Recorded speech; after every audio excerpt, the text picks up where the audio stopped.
Okay, so I'm back again for part B of the three-part ABC on past relevant work and why you need to think about it when you're preparing your application and moving forward in the process. Okay, and even after, depending on your results. Okay, so I might be whipping out 3 of these tonight. I'm not sure. Um, my concern is that I won't get back to it for weeks because I'm heading into a heavy load of hearings and I tend to be missing in action. Anyway, okay, so part B. Remember that in part A of the past relevant work series, we discussed what is referred to as the recency test, and that is about the 15 years of past work and what that means and how that's a moving target. Okay, that was number 1 of the 3 criteria. Number 2 is something a little different. And just to refresh you, you're going to be asked about your work history in your application, and then thereafter in something called a work history report. Okay, and it asks for the past 15 years. We discussed that last time. It is all relevant to step 4 of the sequential evaluation process. So the other component of whether it's past relevant work that they can consider is whether it has lasted long enough for you to do it. That's like the duration requirement, okay?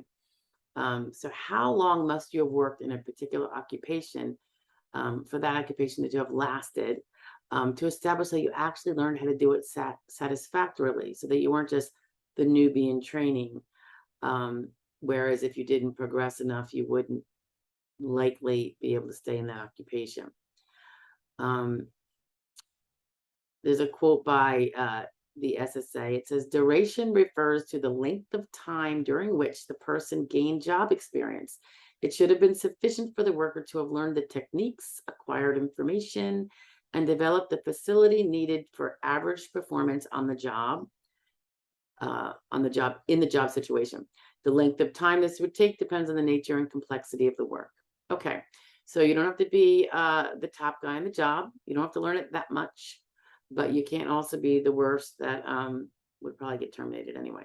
So you have to be able to be at least of average performance. And when they say it depends on the nature and complexity of the job, there are some occupations that take years to become proficient in. It's really a work in progress. I mean, you're obviously being productive before you reach that, or else they wouldn't probably keep you on forever. But it's the difference between entry level, I suppose, and later on, different scales in the hierarchy. So for each of the occupations in the past 15 years, to be considered, the ones that you came up with when you were going through which ones actually existed in the past 15 years, they also must be, in addition to occurring in the past 15 years,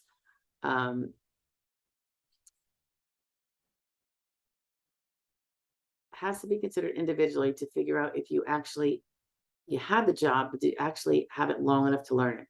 If it's an unskilled job, and they have these all defined in the Dictionary of Occupational Titles, that's not going to be an issue. But if it's something higher than an unskilled job,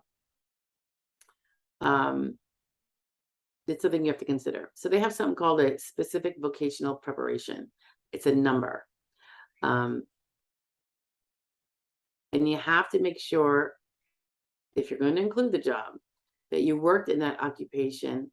It could be with one employer or with multiple employers, a bunch of jobs, long enough to complete at that time that is defined by the SVP. So if it's a job that takes 4 years to become proficient at, and you were only there for 2 years and you never worked anywhere else, that could very well not be past relevant work. Super important, right?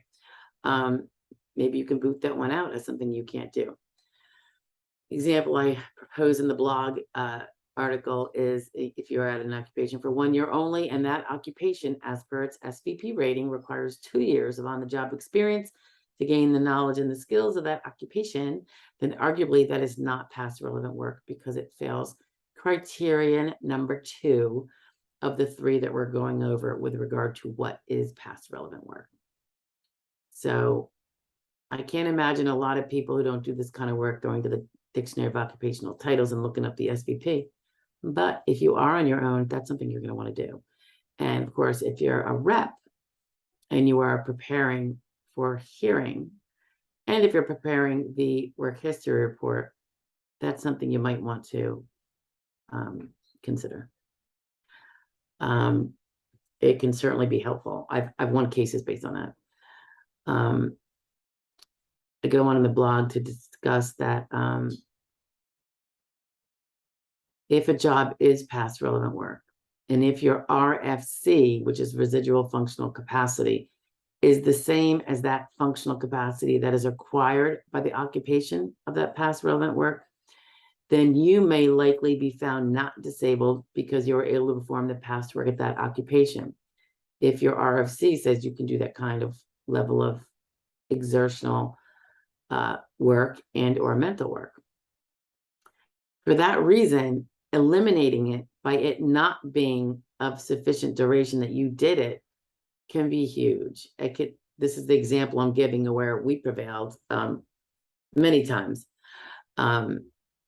because something was not past relevant work because they weren't in the job long enough. They tried, they started, they never continued the occupation. It could be for whatever reason. It could be they didn't like it. They went into a new field. It could be they just found they weren't good at it, even at the stage where you're not supposed to be top dog. So it can be really helpful to getting you that much closer to a finding of disabled by getting rid of jobs like that. I emphasize here that at the bottom of the blog article that the work history report, when you prepare it, it's so critical to a proper finding of disabled for not just the reasons we're talking about here. There are other ones that have to do with the work history report that I'll go into on a different blog. This is only about determining past relevant work. So you're not putting in every Tom, Dick, and Harry job that you ever had. It's really important that you're well-versed in these rules because I think people do get denied not realizing that they might not have been if they hadn't included a job that they didn't have to. And it was the one that they were found, they could still do that one even though they can't do anything else. So learn it, research it, get a consult if you need it, if you don't have a retained attorney representing you on a claim to begin with, okay? Good luck, and I'll talk to you next time. We have one more in this little series. It's the third component of past relevant work. So I'll see you there. Bye.